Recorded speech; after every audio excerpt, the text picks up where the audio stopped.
Howdy Hive Scum and welcome back. It feels like an absolute age since I've been able to do any regular Necromunda content for you, but as Tim Westwood would say, we're back baby, damn!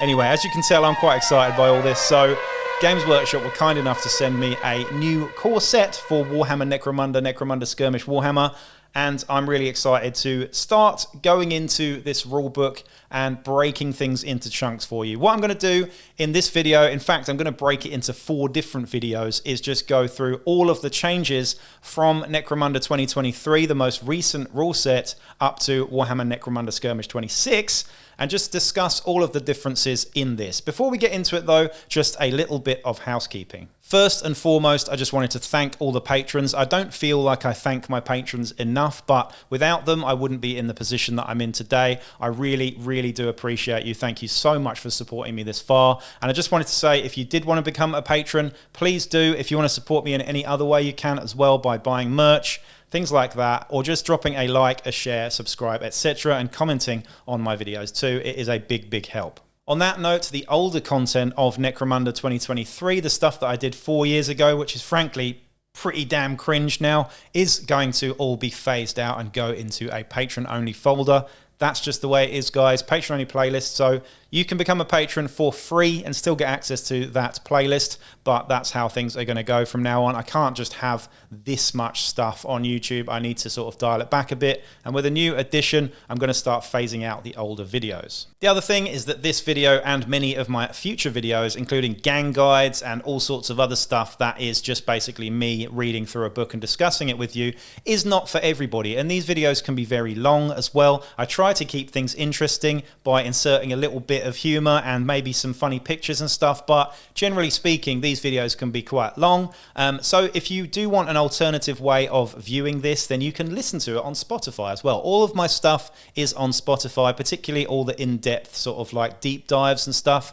Go and check that out on Spotify if you don't want to watch it and you want to listen to it on your way to work, for example. Also, I put a lot of work and energy into this channel, but I am only human. Occasionally, I do make mistakes, and that's absolutely fine. Don't be a dick about it, though. Just let me know in the comments if I've got something a little bit wrong, and we can get the discussion popping off in there. Lastly, Welly Woodstock. My first ever Necromunda all-weekend event is happening on the first weekend of October in Sydney at the Combat Company. You can go and buy tickets now. We have people coming from overseas. We have boards coming from the United States. Shout out to JD and the Sump C. We've got celebrity boards coming in here. This is fantastic. The amount of swag, loot, and prizes in this competition is absolutely insane. And it is just a way to celebrate Necromunda with the community and with me, because it's my birthday too. We've got an ice cream van. We've got party bags. We have got so many prizes. It's absolutely ridiculous. And I want to make this thing go off with an absolute bang so I can keep growing it and making it bigger every year. I'm not making a single penny out of this event. I'm putting all of my own pocket into this. So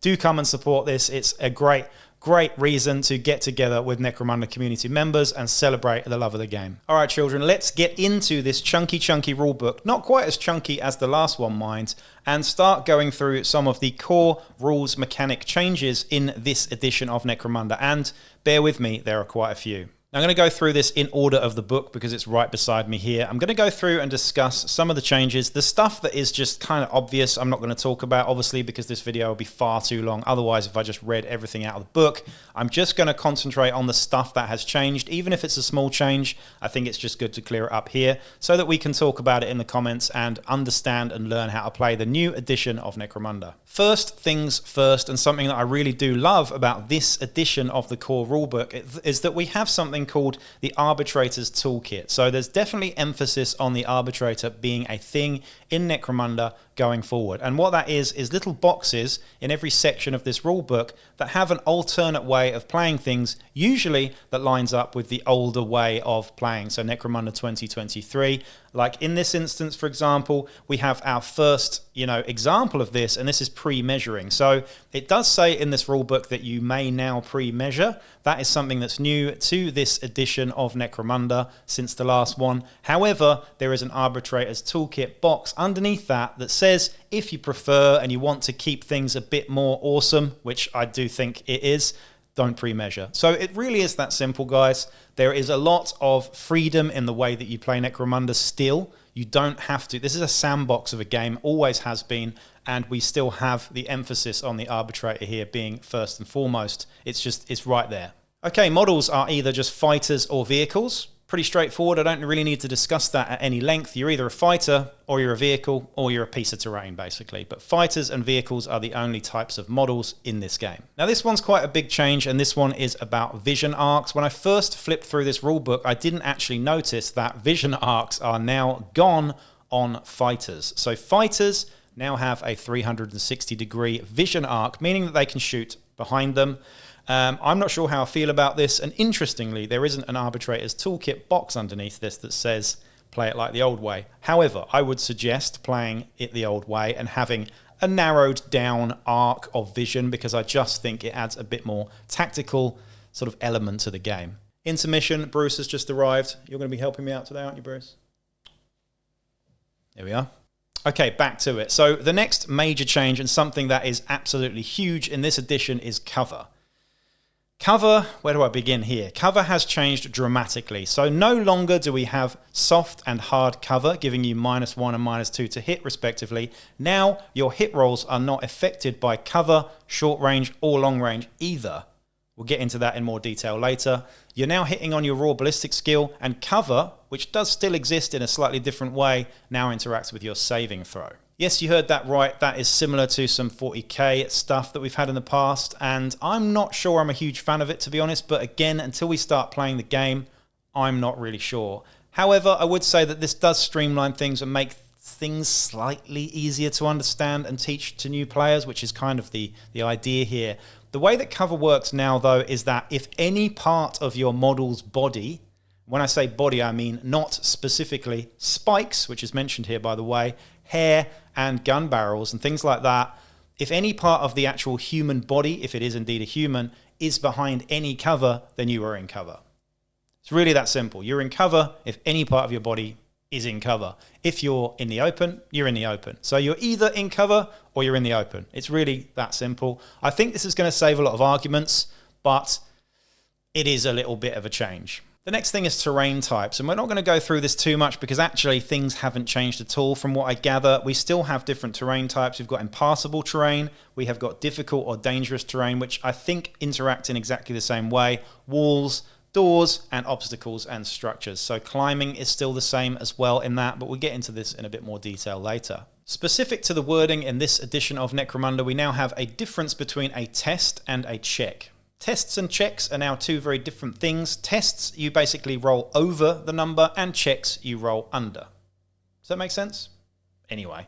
Right, now let's talk about model statuses, because again, this has changed a little bit. Firstly, we have active fighters. This means a fighter that hasn't gone yet this turn is not suppressed and is ready to go. This is the default status of a model and gives them full freedom for their actions that turn. Engaged is the next fighter status, and this is basically to represent two models that are in base-to-base contact with each other, whether it is another fighter or a vehicle. Next, you have seriously injured or damaged. There are very, very limited things you can do if you are seriously injured or damaged. Damaged is for vehicles, of course, and seriously injured is for fighters. The next one, and probably the newest wording, is suppressed. Now, suppressed replaces pinning in this instance, and what it means is that you're no longer laid down on the ground for either seriously injured or being pinned. You're basically, a token is put next to you now. So you can still lay your fighters down if you want to risk scratching your models, but it's suggested here that you use the tokens for both suppressed and seriously injured. Now, what suppressed means is that you've been hit or you are under fire, basically, and there are other things that can cause suppressed as well. But what it means effectively is that you get one less action per turn. So when it's your time to go, you get one less action. So it's a little bit different to being pinned. Being pinned, you used to just stand up and then have one thing to do. Standing up was an action. Now, however, you're not actually standing up. You are just having one less action. And the way that works is quite elegant, to be honest, and I do like the design of this. Now, there is an arbitrator's toolkit here for this to state that you can still lay your fighters down if you wish to. However, I do quite like the way that we do this with tokens now. It's hard for me to tell at this point without playing the game much whether there are going to be too many tokens on the board, but you know, it's just one of those things. Necromunda does have a lot of tokens generally, and I do think that actually overall the amount of tokens has probably been lessened now with less flesh wounds. We'll get into those in a bit. Right, let's talk about some of the conditions for our fighters and vehicles, as many of these have changed a little. The first one is fearsome. Basically, it's the same as before. You take a willpower check to fight someone who is fearsome. If you don't pass the willpower check, you don't fight them. The same as before, really. However, if you've also got fearsome, you can't be scared, basically, and if you're terrifying, you certainly can't. Frenzy is a new one. It's a little bit like Blood Bowl. Basically, you have to charge if you're within charge range, so it's a big one. This is potentially not very nice, because if someone's within that charge range, and charge range has got bigger now, you have to charge them. You have to. However, on the upside, by the way, you have to charge them if you're within 6 inches. But if you do charge them, you get +1 attack. So you have to charge someone if they're within 6 inches, but you get +1 attack. So that's how Frenzy works. The next one, and a new one here, is Hatred X. So you can have Hatred for a fighter that took you out of action in a previous game. It is one of the injuries, I believe. We'll go into that later on as well. But Hatred basically means that you can re-roll all of your hit rolls in combat with the thing that you hate. Pretty nice. Injured and damaged for fighters and vehicles respectively. This basically means that you're injured or damaged, but you do not get access to any of your skills. So it's slightly different now. Any skills that you have are no longer used when you are either injured or damaged. If an injured or damaged fighter regains a wound, they lose this status. Very important to remember that one. Intoxicated, I think, is pretty much the same here. It's -1 weapon skill and ballistic skill, but it is +1 to your cool as well. Terrifying has changed slightly. It's no longer shooting, so it's just fighting. But if you want to charge someone with Terrifying, then it is, better than Fearsome. So Fearsome was just fighting. This is now charging. So if you charge someone with Terrifying, it's a willpower check. If you have Terrifying, though, you're absolutely fine. Webbed. This is a huge one, guys. Webbed has changed dramatically. It was awful before. You had no save and you basically counted as being seriously injured. Now, however, you just can't move. You can't move at all. In any way, whether you wanted to or not, you cannot be moved. You're also -1 to hit on your ballistic skill as well. So you can pin people in place and they still get to shoot at you, but they're -1 ballistic skill. So it has been nerfed very heavily, but in my opinion, deservedly so. Insanity has changed as well. It's no longer quite as bad as it was. You always get a chance at the end of your action to do that willpower check on a normal willpower check to lose the insanity marker. But now, when you activate Insane, you now have a D6 to roll. Let's have a look at the table. If you roll a 1, you must charge the nearest model, friend or foe. If you roll a 2, the floor is covered in spiders apparently, and you make a dash ending high above ground as possible as you can. On a 3, they are coming for me, so you make a dash ending the move as far from all models, both friend and foe, as you can. On a 4, the shadows have eyes, and you make a dash as far from any terrain or obstacle as you can. Number 5 is I'll get you, so you make a shoot or brace shot against a fighter who is either a friend or foe, the closest one. And if you haven't got anyone in line of sight, you move and then do it as well. If the model has no ranged weapon, though, you treat this as you'll never take me alive. And on a 6, you hide. So you dash, attempting to end the move out of line of sight of all other models, friend or foe. So it's not quite as nasty, and you don't get the opponent, activating you like you did before, which was absolutely awful. And there was only a 1 in 3 chance to get out of being insane. This is far nicer, and it's got a lot of flavor to it as well. I like the spider one where you got to get off the floor and stuff as well. It's very, very cool. Right, let's have a look at gang fighters and their weaponry. Characteristics are pretty much the same as before, with a few little tweaks here and there. Movement is still in inches. Weapon skill and ballistic skill are still pluses as well, so you need to roll over those to pass that check. We then have strength and toughness. These are just numbers which we need to roll under, equal to, or under for. I know it's confusing, guys. Wounds, pretty self-explanatory there. Initiative. Now this has changed. It used to be a number plus. It's now roll equal to or under. In the case of the Escher here, it is a 4 or under, which is pretty good, right? Attacks is the same, and now we have the big one, and this is a inbuilt save. So saves are now on the fighter's profile when you buy them. Most gangers and juves and prospects come with a 6-up save. Most leaders come with either a 5-up or sometimes a 4-up save as well. You can get armor, you can get field armor, but your save, I believe, can never be better than a 3+. I could be wrong on that one. I'll go through this again later on, but you can also increase your save stat. Now, I think I'm just going to dial things back a little bit here. When we're talking about cover like we did earlier with saves and stuff, if you imagine it as not, in fact, armor, but more you dodging and ducking behind cover, it makes more sense. And that sort of leads into what I'm talking about with getting save increases, because again, how dodgy are you, basically? Because I think that's kind of what they mean by the whole way that this interacts with the game. Now, another massive change here is characteristics increases, which are going to be quite plenty in this game. You're going to get lots more skills and lots more advancements in this game than you did before, which is excellent. I really, really do like this. However, we now have massive maximums. So your maximum movement can now be 12 inches. Your maximum weapon skill can be 2+, ballistic skill 2+ as well. Strength and toughness and wounds and initiative and attacks, all 10. So you can have 10 initiative. You can have 10 attacks, absolutely mental. Why would you have 10 initiative? Well, we'll get into close combat later on, won't we? Your save can be a maximum of 3+, so I was correct there. You can never have better than a 3+ save. Brilliant. I love it. It means that nothing is an absolute tank. And it's 10s on all the mental stats there as well. You can't have an 11 or 12. It's 10 at the top, which is quite interesting, actually. The minimums are pretty self-explanatory as well. You just can't go below 1 on most things. And you can't go beyond 6+ for weapon skill, ballistic skill, things like that. Now we've talked about fighter profiles. Let's have a look at weapon profiles, because these have changed a little bit as well. Let's take this bolt gun, for example. We have a 12-inch short range. We have a 24-inch long range, which is the same as before, right? We have a strength 4, -1 AP, and lethality 2. Now I'm going to go into what lethality is in a second. In terms of traits on the bolt gun, we've got a rapid fire of 1, same. Credits 55, and TP 2. What does that mean, I wonder? Trading post. Now the short and long range no longer have bonuses or negs on them at all. That's it. No weapons have any range modifiers on them anymore. They don't exist. Where short range and long range now comes in is on the saving throw of the model that's been hit by you. What that now means is if you are in cover at short range, you get your ordinary save. Okay? If you are in cover at long range, you get +1 to that save. Strength is exactly the same. You roll to see if you wound the target based on the strength. If your strength is higher, it's generally a 3-up. If it's double or more, then it's a 2-up. Again, armor piercing is much the same as well. I already described it there. It's basically taking away from your armor save if you have one.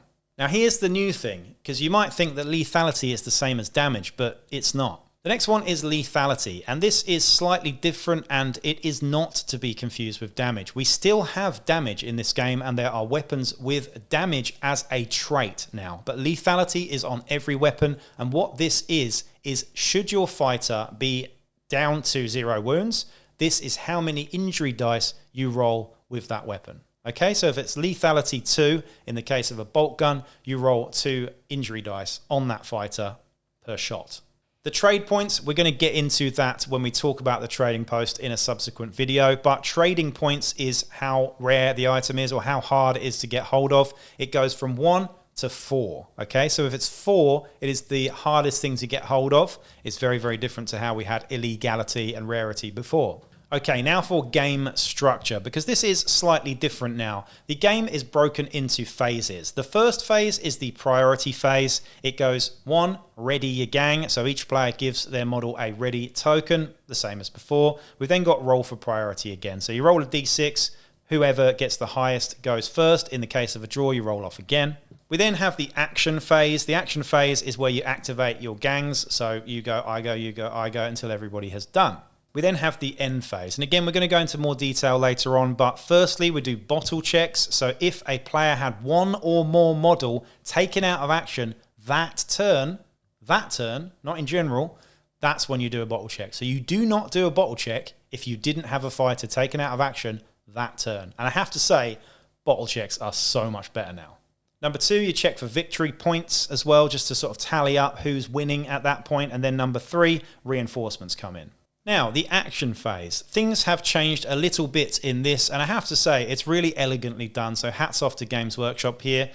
The action phase is slightly changed in that you no longer have simple, double, and basic actions. You now have single and double. So slightly different wording there. A single action, and a double action and a free action in some cases. But we've basically removed simple actions entirely. You can no longer do the same action twice. You just can't do the same action twice, but some actions have been removed entirely from the last edition and some have been brought in to help out with this. Now these are in alphabetical order, so we're going to go through them as is. Aimed shot. Now this is a double action to do it, and you get a +1 modifier to your hit roll. So it's exactly the same as before. This is one of the only times that you get a modifier to your actual hit roll. So if you're aiming a weapon and shooting, it's a double action to do it, you get +1 to your hit roll. Simples. Now a braced shot, this is a double as well. This is very important. A braced shot is specifically for a heavy weapon. So if you have a weapon with the heavy trait, this is how you shoot it. You used a braced shot, and it is a double action to do it. You cannot move and do it. Now, a charge action has changed slightly as well, and it's now easier to charge, pretty much. You now get D6 instead of D3 on top of your movement. So if you're going to charge something, you measure up your movement, and then you add a D6 to it. So it's way more swingy. You could get a 5-inch charge with a Goliath, or you could get a 10-inch charge with a Goliath. Pretty good, right? In much the same way as before, you get a free fight action or a free coup de grace action at the end of that charge. Now, important thing to mention here is vehicles can now charge. In fact, vehicles basically are the same as fighters, just with a few restrictions, like they can't climb and stuff, but they can still charge. They can only, however, make one 90-degree turn on the charge, okay? So slightly different. They can't charge in a sort of banana shape or a curved line. They have to go with a one maximum 90-degree turn. Coup de grace has changed. It's a single action. Again, you get it for free if you charge into a downed, seriously injured fighter. However, you don't automatically take them out of action anymore. You have to roll a D6, both of you, the guy on the ground too. You roll a D6, add your strength. The winner, if you win, he's taken out of action. If they win, nothing happens. So that's a huge difference. You can't just run up with a juve and kick someone to death anymore, which is kind of sad because I had a bone picker that just had no weapons and did that in every game. You can't do that anymore. You still have to roll for your strength. So you kind of want high strength to be able to take out a guy who's on the ground bleeding out. So it's a weird one, but I quite like it, and it just means that you don't get those little dickheads like bone pickers running in and just stabbing you while you're on the ground. It's slightly less killy, but I quite like it. Right, the next one is quite a big change, and this is a dash. Now, a dash basically takes over what a move action was in the last game. So no longer can you move. You cannot do that at all. This is a dash, and it's still a double, and what you do here, and it's quite clever really, is you add your movement to your initiative stat. So initiative and movement added together is how far you can move on a double. This is a big change, and it makes initiative really important for moving around the board. So Escher, suddenly with their higher initiative, Ash Waste Nomads can now reposition and move around the board a hell of a lot more than your Goliaths and Van Saar. We'll talk about Van Saar in a bit, but Van Saar don't do too well with the initiative here. Same with squats as well. Very slow now. Really interesting change. And I have to say, I really like it. Now, this is probably the best one. I absolutely love this. This is engage, and this is a single. So you can do this if you're suppressed. Yeah, because suppressed gives you one less action. You get 2 actions each turn. Suppressed takes 1 away. So you can still do an engage. So you can still move D6 inches towards an enemy and end in close combat with them, and you can still fight them too. The only thing is you don't get the initiative bonus for charging, and you don't get the +1 attack for charging as well. We'll talk about that in a bit more detail later, but it's pretty great. I absolutely love it. Oh, just dialing it back a little bit here, by the way, with dashes and engages as well. Vehicles can do those too, but again, they only get that maximum 190-degree movement pivot. The next one is fire all. Now this is a double, and this is how you use all of your weapons on your vehicle. Pretty much the same as how it was before. Group activations are now changed, and this is where Palanite Enforcers get really sexy actually, but we're going to go into those in a bit more detail later as well. This action may only be performed by fighters. The fighter selects any number of friendly ready fighters within 3 inches, any number, and makes a leadership check with a -1 modifier per friendly fighter after the first one. So say your leader has got 3 bone pickers with him, okay? He makes a leadership check for the first bone picker, straight flat leadership test, then a -1 for the next one, then a -2 for the next one, okay? And if those pass, then you are able to do your group activation. I really like it. It's really cool. And again, I think it takes away some of those ridiculous sort of like strategies that people have with heavy weapons and such, with leaders, heavy weapons getting caddied around and just doing all sorts of shenanigans. This is brilliant as well. Interact, single. It's a single action to just interact with stuff. So whatever you want to do, whether it's loot caskets, doors, whatever, interact with a you know, an objective, something like that. It's just one thing now. You don't have open loot casket, do this, do that, open door, security terminal. It's just interact now, and I really like this. Moving is exactly the same. It's a single, and reload is a single as well. You can't do this twice like you used to do. You can't double tap it because it's not simple, it's single. What you can do, though, is you're automatically back in ammo without having to roll anything. So you do an ammo check, you've got your ammo back. Perfect. It's just an action now. Repair is a single as well. This action may only be performed by fighters. Choose one seriously damaged friendly vehicle within 1 inch. The selected friendly vehicle immediately makes a recovery test. Nice. Sabotage is exactly like a coup de grace, but on a vehicle. Instead, you make an intelligence check, and if you pass that, the vehicle has gone out as well if it's damaged. Shooting is exactly the same. It is a single action. And lastly, we have another single action, and this is treat ally. So this action may only be performed by fighters. Choose one seriously injured friendly fighter within 1 inch of the fighter. The selected friendly fighter immediately makes a recovery test. So you can now run up to somebody and help them up before even getting into the end phase. Love it. Now let's go into some of the actions you can perform under different fighter and vehicle statuses. Okay, so this is slightly different here. We've got engaged models can only do certain things, of course, because they are either engaged with another fighter or a vehicle. You can fight, which is a double action, so it's pretty self-explanatory there. You can fight, but you can also retreat, which is again a double action to do it. However, it is slightly different now and much more simple as well. All you do now, instead of making any checks, is you move up to your initiative value as long as you end 1 inches away from an enemy fighter. So if you've got an initiative of 3, you move 3 inches away from that fighter. There are no repercussions. You do not get hit by doing this. However, the caveat really is that it's a double. So you get to move double away from a fighter that charged you if you survived it. And then if it's at the end of a turn, you're rolling for priority again. So you might get priority and then be able to charge back. So I really, really like this change. No longer are they swinging at you on the way out and you're not having to make any checks to get away.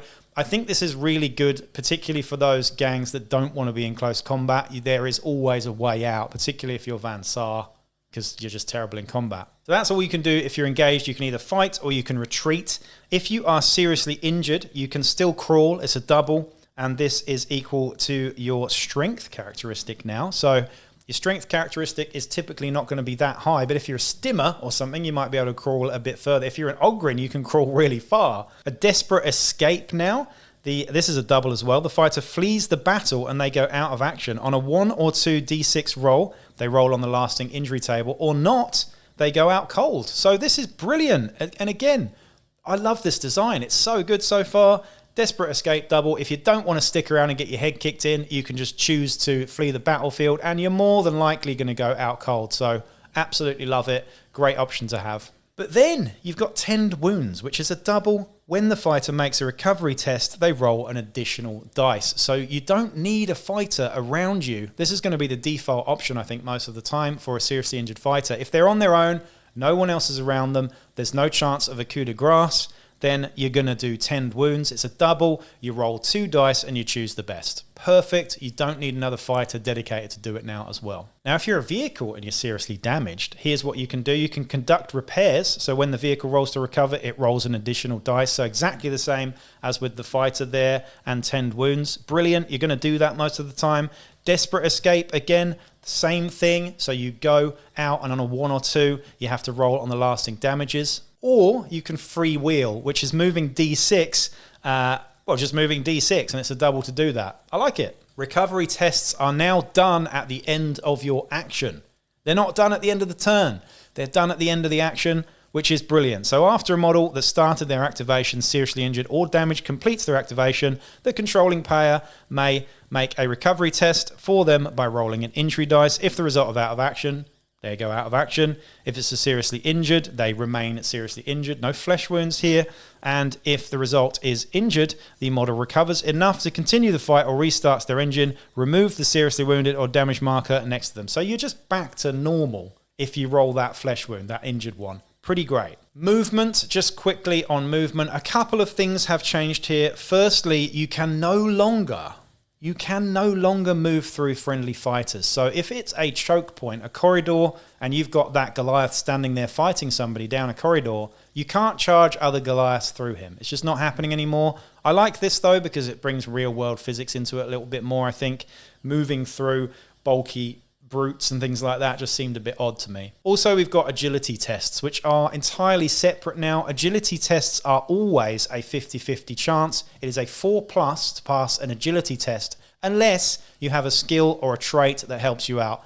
If you are Escher, your gang trait, your gang sort of bonus is that you get +1 to all agility tests. What this means is if you are about to fall off a building, you get +1 to that roll. So you have a 3-up instead of a 4-up, for example. Fighters now treat vehicles as terrain as well, so you can climb over vehicles and stuff too, which is pretty cool. Leaping gaps, falling is much the same here as well, pretty much, but falling damage is now quite different. And honestly, I can see a lot of arbitrators wanting to change this because it's pretty horrific, to be fair. If you fall less than 3 inches, you are suppressed.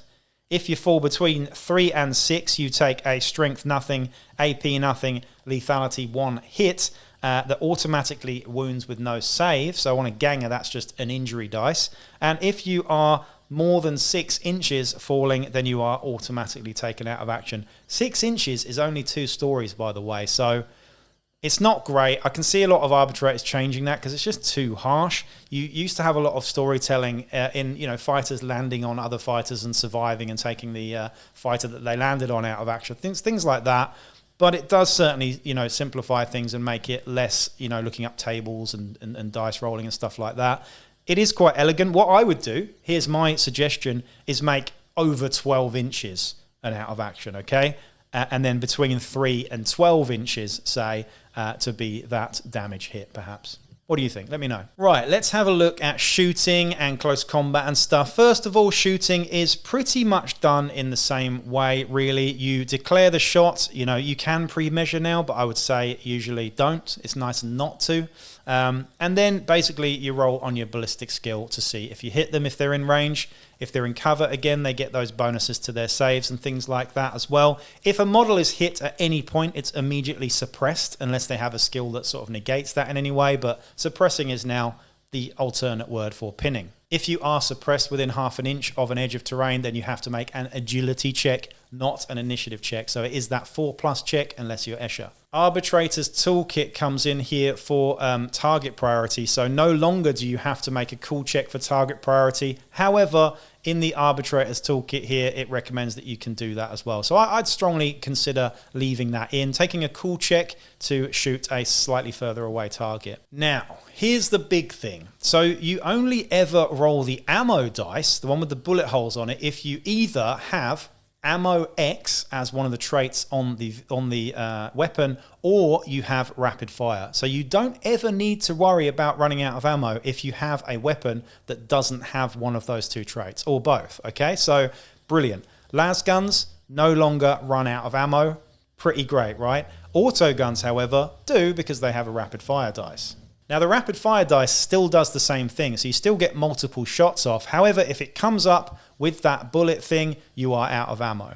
So let's talk about that for a second. If you are out of ammo, you have an action to be able to reload the gun, okay? And it's a free action to do that. You don't need to roll any dice. However, we then have the ammo X thing as well that can come into it too. We'll talk about that in a bit more detail as well. Arbitrator's toolkit coming in, talking about walking fire as well, so strafing shots across multiple targets. Again, if they're standing within 3 inches of each other, you can still do this according to the Arbitrator's toolkit. I really like this, using a heavy stubber and just spraying like 2 or 3 guys that are standing next to each other. Brilliant, splitting the shots between them. Why not? Blast and template weapons work slightly differently. Templates are basically the same, but blast weapons can no longer target an empty square. Big change, this one, and I have to say, again, I really like it. I can't see a dumb as shit Goliath shooting a frag grenade to try and get a guy around the corner. They're just not smart enough to do that. So no longer can you target an empty square or an empty space. You have to target a fighter. It's fine. If it misses, it still scatters and it still, has a chance to do other stuff. But you have to be able to see the target that you're shooting at to be able to fire at it. And that is just the way it is, guys. Here's where things get super fun, and this is close combat. Now, I've been saying for a very, very long time now that close combat in Necromunda has just become a bit shit, quite frankly. When it started out in 2017, it was quite good because there weren't any fighters that were that powerful, and you had a bit of back and forth. Then what happened is you had powerful fighters introduced to the game that had too many attacks. There were paired weapons. We still have them, but they're dialed back a bit. And basically, whoever charged won, right? The way that it worked is whoever charged pretty much always won. There were edge cases, sure, but usually that was what happened. And I've talked about different ways to do this, and I've thought at length about how we go about making close combat great again. And it seems like Games Workshop have come up with a very simple, but I think elegant, I keep saying the word elegant for this, and I do mean it, way of doing it. Things are very simple here. Initiative is now a stat that is used again in close combat, just like it was in 1995. Brilliant. So first of all, if you are fighting in close combat, first of all, you must select a primary weapon. So if you've got a hammer or whatever, a maul or something, that is your primary weapon. You can then have your sidearm, which is now called a light weapon. You only get one attack with your secondary weapon or your light weapon as well, which is usually a pistol. But your primary weapon does most of the hitting, basically. So the long and short of it is your primary weapon gets all of the attacks, and then you get one attack with whatever secondary weapon you've got, whether that's a pistol or another maul. If you're not activating, so if you're fighting without activating, like in a reaction attack here, you only use your primary weapon. You then declare your targets. So if you're fighting a bunch of guys, then you need to choose who you're fighting, and you can split your attacks between them as you could before. Now, close combat is determined by initiative. So whoever has the highest initiative fights first. Even if you have charged someone, they will fight first if they win the initiative off. Now, if you have an unwieldy weapon, your initiative is set at 1, so you're generally going to hit last. If you're charging, you get +2 to your initiative. Okay, so if you're charging, you get +1 attack, and you get +2 initiative. So if you are a Goliath with an initiative 4, say, or initiative 3, or whatever it is, that will go up to initiative 5, okay? Against an Escher Ganger who is initiative 4, you will beat them by 1, meaning that you get to go first. Does that make sense? Now, what is really awesome is if both of those fighters have the same initiative, they hit at the same time. So that means that even if one of those fighters is taken out of action, they still get to hit you, okay? And this is brilliant. I love it. So what you could have are situations where two fighters actually take both of each other out in close combat. I love this. This is awesome. And I have to say, so far at least, the amount of attacks that a charging fighter is going to have is considerably less than what it was before. Paired, we're going to talk about that later, doesn't work in the same way. You might only get 2 attacks for a paired weapon, for example. So you're not going to have as many attacks unless you are, you know, a real close combat monster. And if you are a real close combat monster, it's not just about attacks and weapon skill. It is also about initiative. You're going to want your initiative stat to be high in this game now, because not only is it good for just moving around, but it's also good for close combat and other things too. Initiative is now a great stat. Aside from this, you basically make your hit rolls and wound rolls in exactly the same way. Coup de grace, again, it's free if you charge, but you still have to make that strength check to make sure it comes off. It's a really simple change, but I really like it, and I can see lots of fun being had when you just whiff at a bone picker and he slaps you to death, and or just two guys killing each other at the same time. Brilliant. I absolutely love it. In terms of saving rolls, again, I'll just go back to that. You can never have a saving throw of a greater than a 3+. So a 1 or 2, a natural roll of 1 or 2 is always a fail when it comes to saves. Now, when it comes to wounding fighters, whether it's shooting or in melee as well, it's the same pretty much, although lethality is, like I said, it's different to damage now in that you have to get the model down to 0 wounds before you start actually rolling the injury dice, of course, but they just lose a wound when they get injured. So if a successful wound roll is not saved or mitigated, then the target loses a wound. If this results in the model's wounds characteristic dropping to 0, or if the wounds characteristic is already 0, the target's opposing player rolls a number of injury dice equal to the weapon's lethality characteristic. They then select one of the injury dice and apply the result as follows. So you do not, you know, if I'm rolling 3 lethality dice, I'm only selecting one of them. So I'm going to be looking for the skull, right? Most of the time, you're fishing for skulls. They don't stack up all at once. So it is slightly different now, slightly less murderous. Let's look at the lasting injury and lasting damage tables now, which have changed a little bit. They're slightly more stripped back and cleaner. They're D66 still. For the lasting injuries, on 11, we have Lesson Learnt, so you get D3 XP as before, I think. Eternal Enmity on a 12. The fighter gains the Hatred X condition, where X is the type of gang. So if it's a Malstrain gang, you hate Malstrain. If it's a squat gang, you hate squats. Brilliant. Now, on a 13, it is the specific gang that took you out. So you want a 12, really, just to be more broad. On a 14, it's personal enmity. So it is the fighter that took you out of action, which is pretty cool. 15 is Horrid Scars. So the fighter gains the fearsome condition. 16 is Impressive Scars. So you get leadership 1 up as well. So you get +1 to your leadership there. 21 to 26 is Out Cold. So much the same as before there. 31 to 46 is a grievous wound, so you go into recovery. 51 is an eye injury, going into recovery and reducing your ballistic skill. 52 is hand, so that's weapon skill, nerf. On a 53, you're hobbled, so this is movement. On a 54, spinal injury, so that's your strength. On a 55, enfeebled, which is toughness. Head injury on 56, which is your leadership characteristic. And then on a 61-62, you are captured. On a 63-65, it's a critical injury, so you must go and see the doc or you will die. And on a 66, it is memorable death. The lasting damage table on vehicles is basically exactly the same. You lose stats and stuff, and also you can get D3 XP on the 11 there, and catastrophic explosion on a 66 where you just blow up. Delete the vehicle from the gang roster. All models, both friend and foe within 6 inches, suffer a strength 6, AP -2, lethality 2 hit. So you're going to do all of your injury rolls on the board before the fighter goes off the board, basically, okay? So you want to do your injury rolls on the board just in case stuff like that happens. Right, now into the end phase. This is where things get really good with these bottle checks. So you do your bottle checks first. So if your gang has had at least one fighter go out of action, you then do a leadership check on the highest fighters' leadership on the current table. So if your leader's been taken out of action, it's the next highest leadership, or whoever has the highest leadership, you check for them. If the check is passed, you're all good. If the check is failed, you choose one of your fighters to be removed from the board. I love this. It's so good. It's so much more tactical now. So you can take off that fighter that's just doing nothing in the game or adding nothing. You can just take off that fighter. It's much more strategic. And, you know, the game is just going to flow nicely from that point. And again, the next subsequent turn, if no one's taken out of action that turn, no need for bottle checks. It's really simple. You can still voluntarily bottle out. Again, though, if you voluntarily bottle out, you basically lose the scenario. So there you go. Weird powers have been stripped back a little bit. I don't want to go into too much detail here, but effectively you have the same way of doing things. It's still willpower checks that work off your weird powers.